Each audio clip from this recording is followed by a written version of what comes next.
weewaawo si wanka ng'alina eryazi ne Ssebintu. Ekyamazima bw'olaba ng'omusumirwa akaayanira ensomba, awo nno omanya nti ddala wamabuga yeddaye.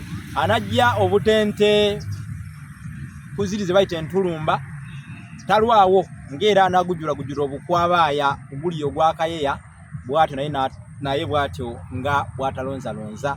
Kale omusumirwa eyeemanyi azimba ngatti. Nze Musisi Bbosa Geoffrey Munabusiro nkonge ya mufule n'atagwira kyeya kimu kiwowoolo munyogwavu.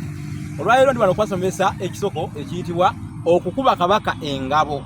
Okukuba kabaka engabo kitegeeza ki? Okukuba kabaka engabo kisoko kitegeeza kugaana bwami. Katugeze Ssaabasajja Kabaka n'akulengera n'agamba nti gwe Bbosa gwe alamula essaza ly'e Busiro nga nnina kubeera Ssebwana, naye neŋŋaana n'ensuulawo obwami obwo. Kabaka mbeera mukubi engabo, kye tuyita okukuba kabaka engabo. Labayo engabo kabonero ka buzira, ka bumalirivu mu kukola n'okuweereza kabaka, kubanga engabo bakakozesanga akabonero ak'okulwana mu Buganda n'okutabaala. N'olwekyo kabaka bw'akuwa obwami aba tabukuwadde nti nno nga bwe bagamba nti akuwa obwami aba akuwadde kulya. Aba abukuwadde obeere mumalirivu okuweereza, okukola n'okutabaalira Obuganda.